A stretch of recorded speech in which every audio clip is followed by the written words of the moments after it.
Mr. Jeff Horner, thank you so much for joining us. Basketball, obviously a big part of your life. When did you know, at what age did you know basketball was one of your favorite sports? Actually, when I was about 4 years old, I always wanted to go to the gym, all that kind of stuff. I had 3 older sisters that all played college basketball.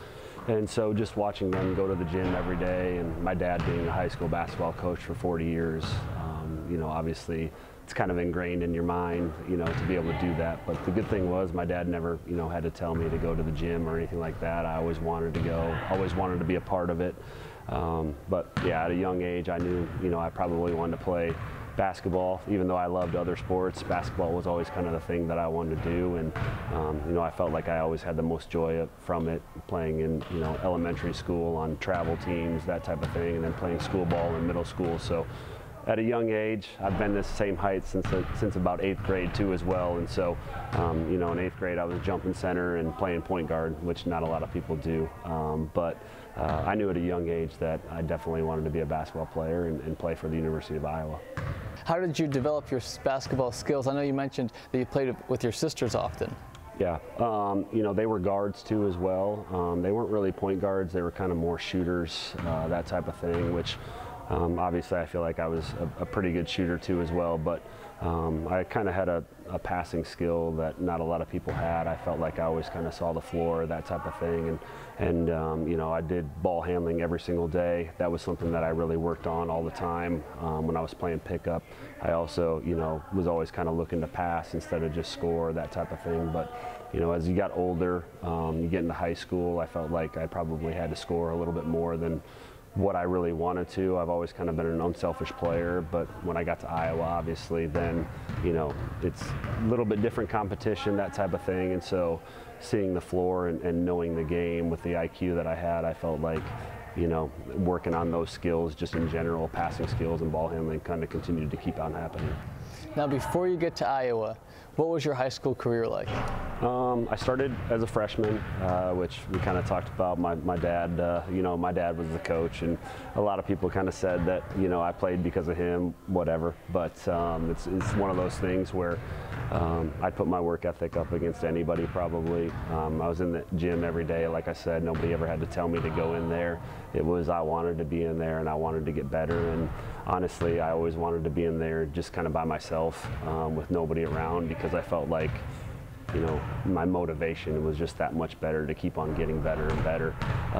And so I started as a freshman and had a pretty good year. Like the year before, my 8th grade year, our high school team had won 0 games. And so I, had a chance to come in and help them win games. And I think we won like 8 or 9 games my freshman year. And then we won 13 games my second year, and then made the state tournament my junior and senior year. And, it's one of those things where I felt like, I did have to score a lot, probably shoot quite a little bit more than probably what I wanted to, but winning for me was, something that's what I wanted, and I was going to do whatever it took to try to win games and try to win a state championship. Unfortunately, we fell short of those goals, but I wouldn't trade my high school career for anything with the buddies that I have, and just the friends that I still have to this day from those teams.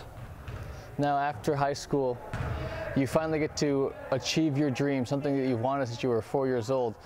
What was that like when you decided to go to Iowa? I committed in my freshman year of high school, which I know, like we talked about, a 14-year-old making a life decision like that is something that doesn't happen a whole lot, I guess, especially nowadays. I feel like people are a lot of times looking for something bigger, something better.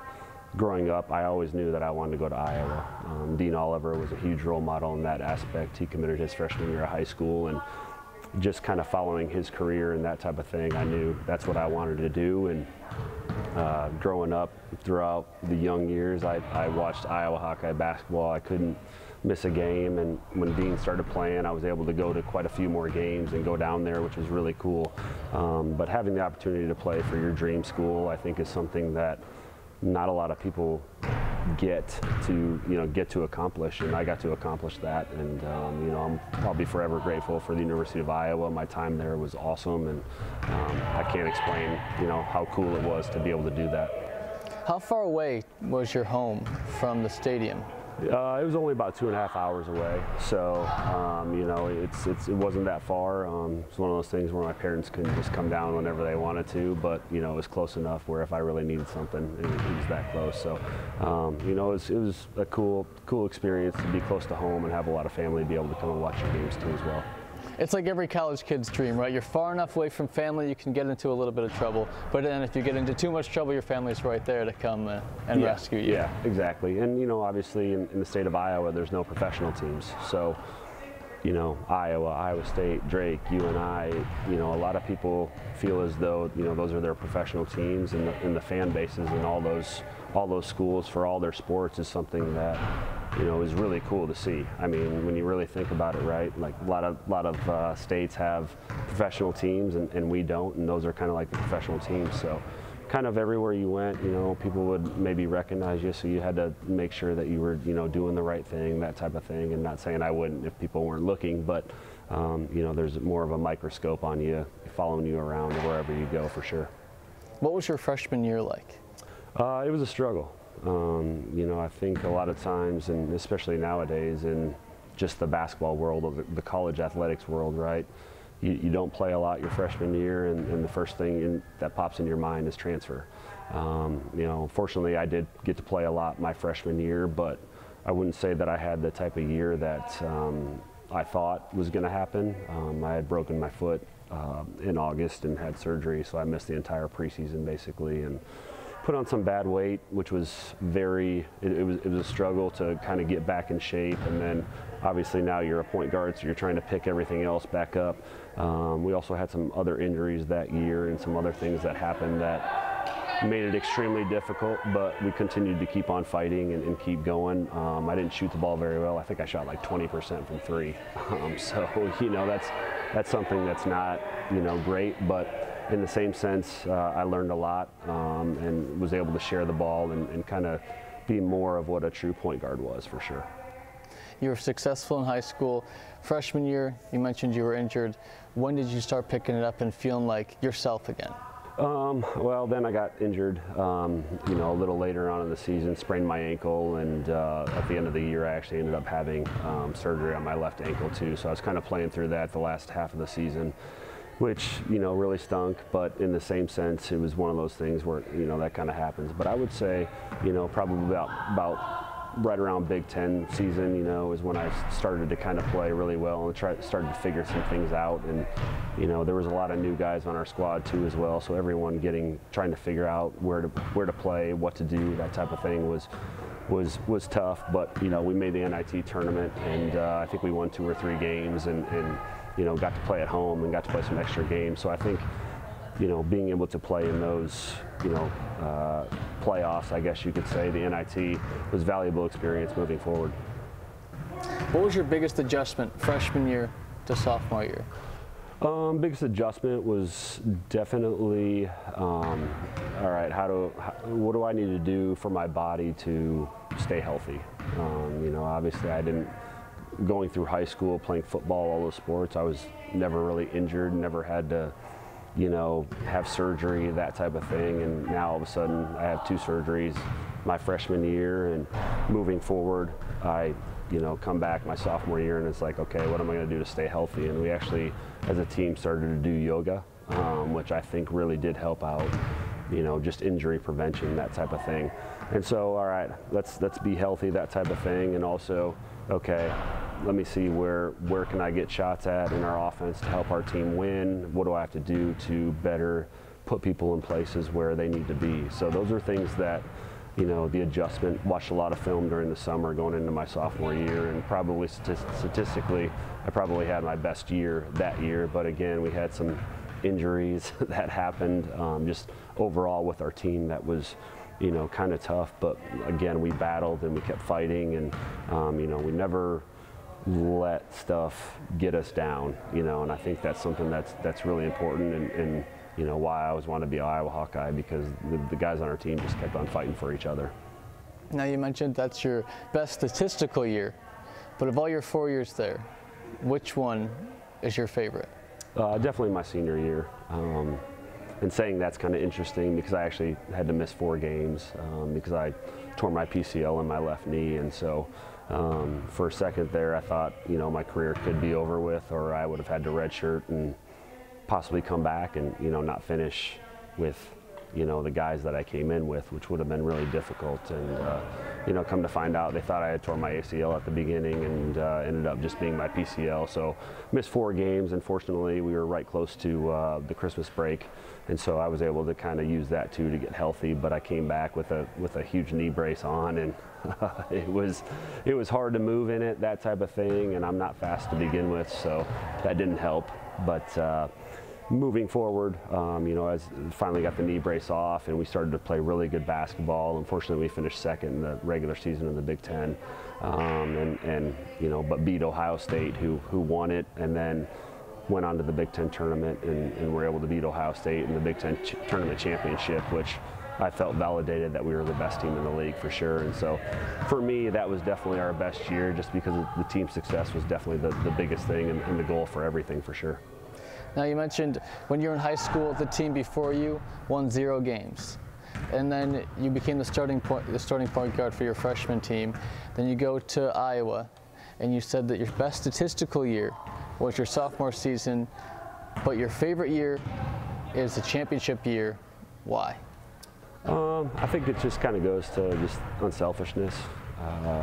You know, growing up, all I wanted to do was win. I didn't care how we got there, if I scored 30 points or if I scored 0 points or if we did this or did that. I just feel like I've always kind of been a winner, and I feel like that's probably one of the biggest things, that the aspects that I bring just to a team in general, whether it's playing or coaching. Now, I've had some losing seasons, you know, that type of thing, but in the same sense, sometimes, you know, winning doesn't happen overnight all the time either. And so, you know, I've never been a guy to care about statistics. Winning was always the most important thing. So for me, you know, us winning a championship was always the goal, and, you know, we definitely were able to accomplish that. Now, statistics, you mentioned, not a big deal for you, but for fans, they're a big deal. And your name still ranks high in a lot of categories. What records do you rank top 3 in? So I think I'm pretty sure I'm second in assists and second in 3-point field goals made, somewhere along the scoring in the top 15 or 20 or something like that. Steals, I think I'm up there too as well. So, you know, those are all cool things, but records are meant to be broken too as well. And, you know, I knew at some point somebody was going to come along and break those records, because, you know, even the assist record that I held, you got to look at it too. The guy before me, Andre Woolridge, who's, you know, top 3 point guards at the University of Iowa. He only played 3 years there, so, and he was able to break the assist record. So records are cool, but you know, and it's cool. I think it's cool for fans to see, and it's cool to, you know, someday maybe my kids will say, "Hey, Dad, you know, what'd you do here and this and that," and you know, it's a cool life lesson to be able to teach your kids too, that, you know, records don't mean everything, and, you know, just trying to do the right thing, I think, is important. And you know, I've made a lot of mistakes in my life, and so I'm trying my best to right those, you know, wrong those right, I guess you could say. So, when your kids do ask what you did at Iowa, what comes first, your records or the championship? Definitely the championship. Honestly, what actually comes first is just the relationships. I think it's cool that, you know, I have former teammates, you know, like Adam Haleska and Greg Bruner, who I lived with, you know, at times in college. You know, our kids get to see their kids, and so that's something that's really just kind of cool to see. It also means we're getting old, obviously, but, you know, the lifelong relationships is something that's, you know, super important to me too as well. And, you know, they're some of my best friends that I've ever had. We could keep talking about Iowa for hours, but we have this tee behind us. When did you decide to come to Truman State? So I was at the University of North Dakota for 4 years before I came here. I'm entering my 5th year, so I'm not sure what. It's probably right around 2017, I think, 16, right around there. I was an assistant coach at North Dakota, and I knew that I wanted to be a head coach again. I was a head coach at West Des Moines Valley High School in West Des Moines, and I just knew it was time for me to be a head coach again. You know, I had a great experience up at North Dakota with Brian Jones being, you know, he was actually the assistant at Iowa when I was there, and he was the head coach at North Dakota. And I thank him for giving me the opportunity to get into college basketball. And after that, after our final season where, you know, we actually went to the NCAA tournament, won the Big Sky Conference, which was really cool. It was time for me to be a head coach, and I was just super excited. I applied for this job, and, you know, Jerry gave me the opportunity to be the head coach here, and, you know, President Thomas also was in on that, and so that was, you know, just seeing how much, you know, they wanted me and wanted me to be a part of this was, you know, really gratifying to me, and that, you know, this is going to be my first college head coaching job, no matter what happens in the future. So I'm just always thankful, and I really love it here. What have you personally learned over your 5 years here? You know, so when I came in, obviously moving over one seat again, you kind of forget just the decisions to make, you know.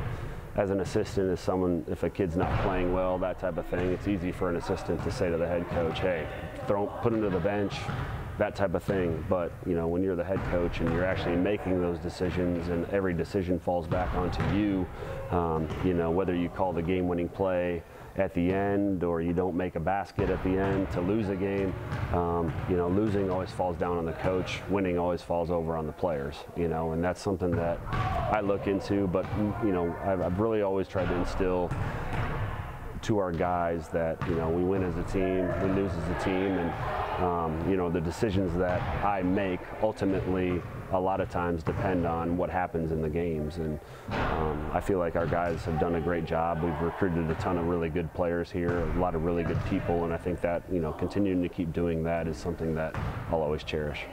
Now, to go back just a tiny bit, I know you said stats don't matter, wins are what you really care about. Do you remember how many points you scored in the Big Ten championship against Ohio State?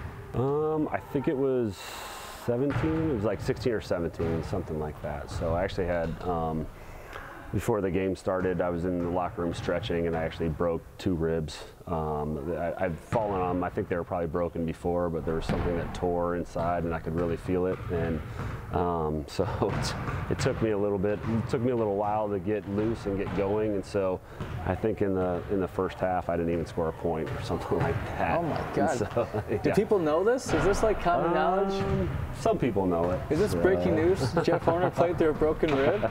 Yeah. So I found out afterwards that it was broken, and so, but obviously being under your, you know, your right arm, having to lift that up is not very comfortable, I guess you could say. So I was able to, you know, get through that pain and ended up scoring 16 or 17 points. But, you know, I think the one thing that, you know, I was most proud of, you know, statistical wise, was I think I had like 10 assists, you know, and so just being able to share the ball to my teammates was something that I always really, you know, took a lot of pride in.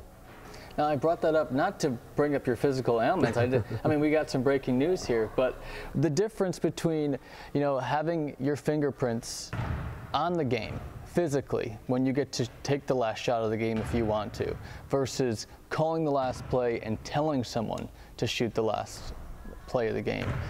What's that like? So that's, you know, that's a good question, because I think a lot of people, a lot of times, you know, I was always the type of player that I wanted the ball in my hands at the end of the game, because I think it was more if I missed it, I could handle that mentally. And so that's something that, you know, a lot of people talk about Michael Jordan. I'm not trying to compare myself to him at all, but you know, he says how many shots he missed. You know, he missed that. That's why he's successful. You know, that type of thing. But you know, you got to be able to you know, broaden the shoulders or whatever they call it. But you know, I always wanted the ball at the end. But the thing is I had the ball. You know, so that's something that's different than coaching. Right now, you're entrusting that you have coached these guys throughout the year to be able to run a play correctly at the end, and you've done that kind of stuff and put them in a position to win. You know, whether or not they make the shot, it's more about, in a sense, the execution you know, of that being a coach. Whereas, you know, if a guy misses a shot, they always think, well, you know, a game-winning shot, they always think, well, I lost the game for us. Well, a lot of times there's going to be other things that happen in the game that probably lost us the game other than just that last shot. But it's a lot more pressure, you know, if I'm being honest, it's more pressure for me having the ball be in someone else's hands to try to win a game coaching than it was when the ball was in my hands and trying to win the game, you know, with the last shot. Now, you mentioned that when you were a freshman, you committed to Iowa. Now you come here, a Division II school, and the transfer portal allows kids to transfer very easily compared to back then. What's the difference like? It's a huge difference because back then, I mean, obviously there was transfers, you know, back then, but back then it was, you know, you had to sit out a year and there was no NIL money, all that kind of stuff. And so nowadays, I do think that, you know, the biggest thing is, all right, if I'm not playing, I'm going to transfer. And I think a lot of times what happens with that is back then, if I talk to my parents about transferring, they say, no, work harder and do what you're supposed to do and earn playing time, you know. And so that was, I feel like that's a huge difference in today's game, is that instead of enabling, you know, people to just be able to, hey, I'm going to leave, you know, and not honor my commitment, that type of thing. I think that's something that's super important in today's world, where I think, you know, back then people would say, no, work harder, do your thing. And now it's like, you know, but in the same sense, you want to be happy too, you know, and, you know, playing time shouldn't be the end all be all of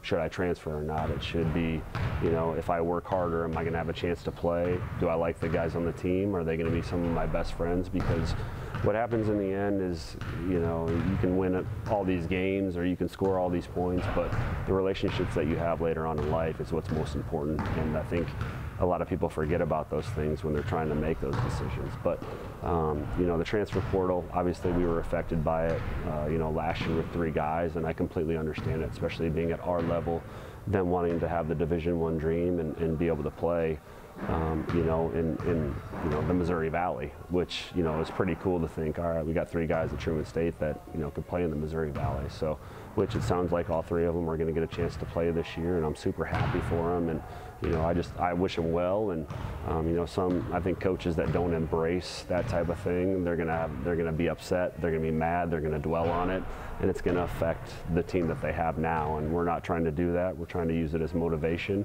and that, hey, guys, we can, you know, all right, we lost these 3 guys, but who's going to step up now and be the next man in? With those 3 players gone, what do you expect from your team this year? You know, we got a lot of new guys, but I feel like we've been a little bit up and down in practice. You know, today and yesterday, I thought we had 2 of our better practices of the year, which is awesome to see. But, you know, sometimes we come back and we'll have one where I'm like, what are we doing? You know, I'm learning quite a bit of patience this year with our guys, trying to, you know, still be positive with them, because I'm not perfect. You know, sometimes I get too upset in years past. I think that that's something that I need to be better with, just as a coach, where, you know, if guys, you know, mess up or that kind of thing, I got to give some more positive reinforcement, because I think that's important. But I think we have great leadership this year, and guys are bringing it every day, and hopefully, you know, they kind of have a chip on their shoulder that, hey, we did lose these 3 guys. I think the GLVC polls are either going to come out later this afternoon or tomorrow, and I'll be very interested to see where we're put. People usually put us way lower than what we always finish, so I expect the same exact thing this year, and we'll probably put it on our bulletin board. Now, do you use that as motivation? For sure. You know, I think my second year here, you know, we had a lot of injuries my first year here. It was a tough year. I think Broderick Thomas missed like 6 to 8 games. Cade McKnight missed like 4 or 5 games. Had our point guard miss a game. I mean, it was just, you know, it seemed like we never got our team fully healthy until about the conference year, and then we win our, you know, conference championship, you know, the second year. And so I think we were picked to finish like 8th that year in the league, and we win it. And then we win the conference tournament too as well. So those are things that, you know, I hope our guys take as motivation and understand that, all right, this program is going to be more about our history and what we've done, not about, necessarily, all right, do we have guys that can, go do things, but we're going to do things the right way in order to win games. And, I think these guys they want to win and they're hungry. A conference championship as a player, a conference championship as a coach, you can only have one. Which one do you take? I'll take it as a coach. So why? I think I take it as a coach in a sense because it's my program. It's the players' team, but it's my program. And so I feel like if you can get people, especially nowadays, to listen and do what they're told and, really accept teaching and are able to listen, I feel like in today's world there's a lot of people that want to talk and not listen. To me, that's super important to know that people have the respect to listen and try to do the right thing or trust their coach that he's telling them the right things to do. So as a coach, I definitely think that's super important, but as a player, it's not far behind for sure. I mean, they're right here. They're both conference championships. But the reason we're sitting down today and we talked about your history is because come October 31st, you have an exhibition against your alma mater. And you returned there previously. What was that like? It was the first time was an interesting scenario. I was at the University of North Dakota, and we were playing a regular season game there, and obviously what happens in those, they pay us a lot of money to come play them, and we had a really good team. That was the year that we won, the conference tournament and just the regular season conference championship too as well. So, going back there, it was difficult, because it's kind of one of those things where, all right, let's just get this thing over with type of thing for me, because it was hard. Obviously, that's a school you played for, blood, sweat, and tears for 4 years, and now you're trying to beat them. So, but there was a little extracurricular activities that happened there, and kind of left a bad taste in some people's mouths, that type of thing. And there were some Hawkeye fans that were upset with me, but I made a statement on Twitter, and Fran and I are. We have a great relationship, and I'm the first one to always watch the Hawkeyes. I mean, I cheer for them. Obviously, I won't be cheering for them when we play them, but I love watching them play, and I love what Coach McCaffrey's done with that program. He's got a lot of really good players, and it's going to be fun to go back to Carver Hawkeye Arena and be in the first seat where you're calling the shots, that type of thing. But for our team, it's going to be more of we have a lot of question marks of who's going to play this year, that type of thing. So we're going to play quite a few guys because I need to find out when the lights come on who's going to be ready to go. Well, when the lights come on, you're going to be the man in charge of your squad. Kind of like being the point guard on the court. You led the charge when you were a player. Now you're leading the charge for a whole group of men. What is that going to be like? It'll be a great experience. I'm excited for it, and I think when you really look at it too, right? I'm not sure how many Iowa guys we have on our roster, but we have a lot. I think you would be hard to find a guy that wouldn't say, hey, when I was growing up, maybe I wanted to play for the Hawkeyes on our team, that type of stuff. And they're obviously playing college basketball. So regardless of where they're at or anything like that, you can still have dreams of where you wanted to play growing up, that type of thing. And, there's going to be a lot of friends and family there for them and for, us coaches too as well. We have a lot of Iowa connections there. And so Coach McCaffrey giving us this opportunity to come back and do that, I think will be so cool for our guys to be able to play at Carver Hawkeye Arena, right? You're from Iowa, you get to play in that arena. That doesn't happen a lot for a lot of D2 kids, and I think that'll be cool for them. But we're going to come out, we're going to play extremely hard. That's kind of a staple of our program. And we're going to give the best effort that we possibly can, and we're going to hopefully take a lot from that game. But it'll be cool to be able to be in that first seat and be able to be a head coach and coach at Carver Hawkeye Arena where you grew up, always wanting to play for sure. It's going to be Halloween. Do you think you're going to tell yourself, this must be like a costume, I shouldn't be here, I shouldn't be in this seat? Yeah, I think I joked with a couple of our players that I'm gonna wear my jersey on the sidelines just because it is Halloween. So, but yeah, it's it'll be a surreal experience for sure. So, being an assistant, it was my scout when we played them, and it was a decently close game too as well. So, but being the head coach and doing that is going to be a surreal experience, and I'm really excited for it. All right, 3 rapid-fire questions for you to end the interview. Okay.